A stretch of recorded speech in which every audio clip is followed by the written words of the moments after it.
चोर काहिल गधा। पुराने जमाने की बात है, एक ताजिर था जो शहर से दूर एक गांव में रहता था। वो तिजारत के लिए रोजाना शहर जाता और मुख्तलिफ अशिया की खरीदो फरोख्त किया करता। तिजारत करने के लिए उसके पास एक गधा था। वो गधे पर सामान लाद कर रोजाना शहर जाया करता।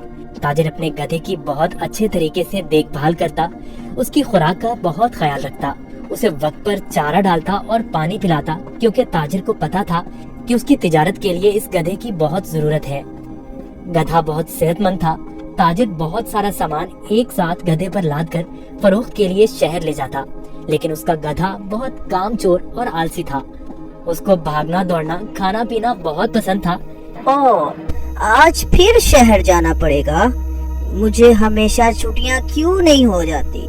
मुझे छुट्टियां बहुत पसंद हैं। मेरे मालिक को तो हमेशा काम की ही पड़ी रहती है, पर मुझे फारिग रहना बहुत पसंद है। मेहनत करना तो बिल्कुल भी मुझे अच्छा नहीं लगता। ताजिर अपने गधे पर सारा सामान लाद कर शहर ले जाता और ताजिर को शहर जाने के लिए एक नदी को पार करना पड़ता था। शहर जाकर वो सारा सामान बेच देता। ताजिर को हर रोज बाजार की मांग के मुताबिक अशिया की तिजारत करनी पड़ती थी। कभी कपास तो कभी नमक, कभी सब्जियां तो कभी फल। ताजिर को पता लगा कि बाजार में नमक की मांग बहुत बढ़ गई है। ठीक है, मैं बहुत जल्द ही नमक लेकर आ जाऊंगा।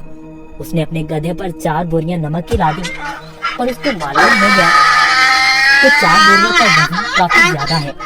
ओहो, मेरा गधा इतना वजन नहीं उठा सकता। इसका वजन थोड़ा कम करना पड़ेगा, यही ठीक रहेगा। उसने गधे की पीठ से एक बोरी उतार दी, फिर भी गधा आगे जाने के लिए तैयार नहीं था। ताजिर को अपने गधे का तो बहुत ख्याल था, पर उसको अपने गधे का पता था कि वो बहुत कामचोर और आलसी है। उसने एक छड़ी गधे की पीठ पर मारी और उसे बाजार ले जाने की कोशिश करने लगा।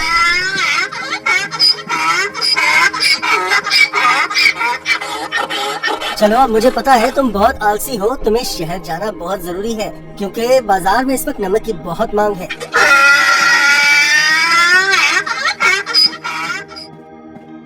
ताजिर ने सारा नमक फरोख्त कर दिया।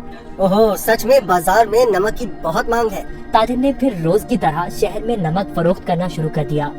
गधे पर कभी 3 तो कभी 4 बोरियां लाद कर बाजार जाना पड़ता था, जिसकी वजह से गधा नाखुश था। पर वापसी पर गधा बिल्कुल खाली आता और बहुत खुश होता। रोज की तरह ताजिर ने फिर से 4 बोरी गधे की पीठ पर लादी और शहर की तरफ निकल पड़ा। जब वो नदी के पास पहुंचा तो उसे पानी ज्यादा नजर आया। हमें बहुत ध्यान से आहिस्ता आहिस्ता चलना होगा, ताकि हम पानी में कहीं गिर न जाएं। जैसे ही उन्होंने आधी नदी पार की, अचानक गधे का पाँव एक बड़े पत्थर से लगा और गधा फिसल गया और पानी में बैठ गया। ओहो, तुमने ये क्या किया? बोरियां तो अभी भी मेरी पीठ पर हैं, लेकिन मुझे इतना वजन महसूस नहीं हो रहा। ये एक जादुई नदी है। गधा इस बात से हैरान था कि नदी में फिसलने की वजह से उन बोरियों का सारा नमक नदी में घुल गया था और बोरियों में से नमक खत्म हो चुका था। इसकी वजह से गधे को वजन महसूस नहीं हो रहा था, क्योंकि बोरियों में नमक बचा ही नहीं था, सब खत्म हो चुका था। ओहो, मेरी सारी मेहनत जाया हो गई। अब मैं शहर जाकर क्या करूँगा? सारा नमक तो बह गया है। शुक्र है खुदा का, मेरा गधा तो सही सलामत है। गधे को कुछ नहीं हुआ। अब शहर जाने का कोई फायदा नहीं, मुझे अब घर जाना चाहिए। वाह, कोई वजन भी नहीं और काम भी नहीं। ये तो कमाल की नदी है। फिर अगले दिन ताजिर ने 4 बोरियां गधे की पीठ पर लाद दी और शहर की तरफ निकल पड़ा।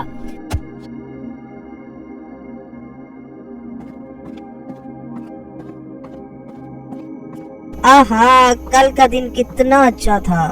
कोई काम भी नहीं करना पड़ा था। आज मुझे फिर काम करना पड़ रहा है। ठीक है, आज फिर से मैं आलसीपन दिखाता हूँ और अपना वजन कम करता हूँ। फिर तो मैं नदी से ही घर वापस जा सकता हूँ, कल की तरह। वो एक जादुई नदी है जो मेरा वजन कम कर देती है। वो कल की तरह आज भी मेरी मदद करेगी। ताजिर उस दिन गधे की चालाकी से बिल्कुल बेखबर था। रोज की तरह ताजिर अपने गधे के साथ इस नदी के पास पहुंचा तो गधा ताजिर से पहले ही इस नदी की तरफ जाने लगा। ताजिर ने उसे रोका। रुको रुको। गधा फिर से नदी में फिसल गया जहाँ वो पहली बार फिसला था। ओहो, तुमने क्या किया? काहे गधे, जल्दी से बाहर आओ। लेकिन बहुत देर हो चुकी थी। बोरियों का सारा नमक नदी में घुल गया। गधे को अब कोई वजन महसूस नहीं हो रहा था। वाह, ये हुई ना बात। कोई वजन भी नहीं और काम भी नहीं। ये दोबारा कैसे? जरा सोचता हूँ, ये जानबूझकर मेरे साथ कहीं चालाकी तो नहीं कर रहा। ओ काहिल गधे, मैंने तुम्हारा इतना ख्याल रखा और तुमने मेरे साथ क्या किया? इसे घर वापस ले जाता हूँ। मुझे पता है, अब देखो मैं तुम्हें कैसे सबक सिखाता हूँ। गधे ने सोचा, मैंने काम चोरी का ये अच्छा तरीका ढूंढा है, पर ताजिर का तो आज कुछ और ही जहन था। अगले रोज ताजिर ने गधे की पीठ पर 6 बोरियां रुई की लाद दी, लेकिन गधे को थोड़ा सा भी वजन महसूस न हुआ। ओहो, इतनी ज्यादा बोरियां? कोई मसला ही नहीं। शहर तक जाना किसने है? इस जादुई नदी तक तो जाना है बस। और वो शहर की तरफ जाने लगे। जब वो नदी के पास पहुंचे तो अचानक से गधा नदी पार करने लगा और उसी जगह पर फिसला जहां वो पहले फिसलता था। ताजिर बाहर खड़े होकर ये सब मंजर देख रहा था। ओहो, ये मेरी पीठ पर इतना वजन कहाँ से आ गया?